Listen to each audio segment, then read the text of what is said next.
Bayangkan zaman dahulu sebelum ada uang. Bagaimana orang-orang bertukar barang dan jasa? Disinilah sistem barter berperan. Dalam sistem ini, orang-orang saling bertukar barang secara langsung. Misalnya seorang petani dapat menukar sekarung gandum dengan sepasang sepatu dari tukang sepatu. Sistem ini bekerja dengan baik untuk komunitas kecil di mana semua orang saling mengenal. Orang-orang dapat dengan mudah menentukan nilai relatif barang.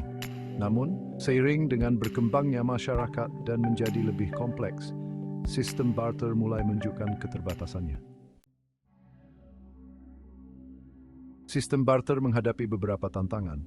Pertama, sulit untuk menetapkan ukuran nilai yang sama. Berapa ekor ayam yang setara dengan seekor sapi?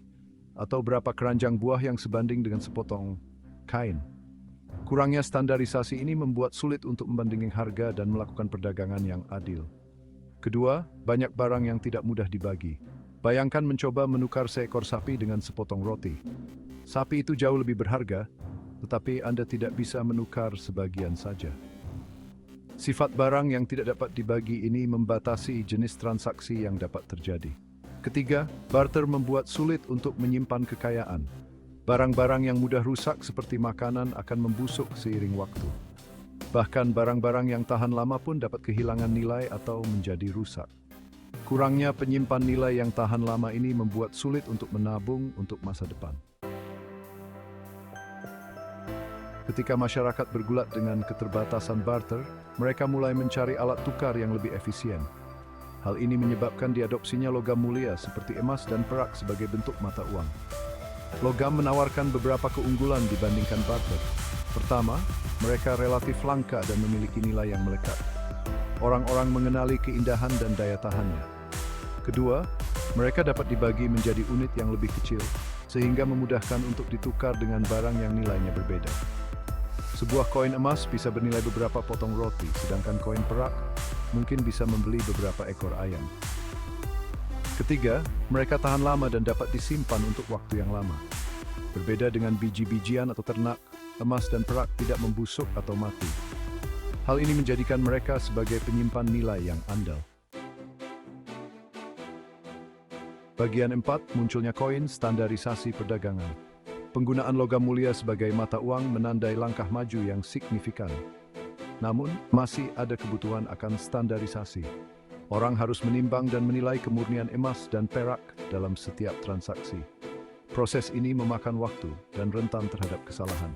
Untuk mengatasi hal ini, pemerintah dan penguasa mulai mencetak koin. Koin-koin ini mengandung berat dan kemurnian logam mulia tertentu. Stempel atau tulisan dari pihak yang berwenang menjamin nilainya. Standarisasi ini memfasilitasi perdagangan dan membuat transaksi menjadi lebih efisien. Koin dapat dengan mudah dihitung dan diangkut. Koin menyediakan alat tukar yang nyaman dan diakui secara universal. Hal ini menyebabkan pertumbuhan perdagangan dan perdagangan. Bagian 5. Uang kertas muncul, sebuah inovasi Tiongkok. Meskipun koin merevolusi perdagangan, membawa koin dalam jumlah besar bisa jadi merepotkan dan berisiko. Bayangkan mengangkut ribuan koin emas melintasi jarak yang jauh. Hal ini menyebabkan berkembangnya uang kertas di Tiongkok pada masa dinasti Tang. Uang kertas awalnya merupakan sertifikat deposito yang dikeluarkan oleh bank. Pedagang dan pedagang mendepositokan koin mereka ke bank dan menerima catatan kertas yang dapat mereka gunakan untuk transaksi. Catatan ini lebih ringan dan lebih mudah dibawa daripada koin. Penggunaan uang kertas menyebar ke seluruh Tiongkok dan akhirnya ke bagian lain dunia. Ini menandai perubahan yang signifikan dari uang komoditas seperti emas dan perak ke uang representatif. Nilai uang kertas didesak janji pihak yang baik tandage proriot dengan Samuel Dolfno. Bagian 6, revolusi digital uang di era informasi. Abad ke-20 dan ke-21 menyaksikan babak transformatif lainnya dalam sejarah uang munculnya mata uang digital. Didorong oleh kemajuan teknologi, uang menjadi semakin abstrak dan virtual. Kartu kredit, kartu debit, dan perbankan online muncul sebagai alternatif yang nyaman untuk uang tunai fisik. Saat ini, kita berada di puncak era baru dengan munculnya mata uang kripto seperti Bitcoin dan Ethereum. Mata uang digital ini beroperasi pada jaringan terdesentralisasi yang didasarkan pada teknologi blockchain. Mereka menawarkan transaksi yang aman dan transparan tanpa memerlukan lembaga keuangan tradisional.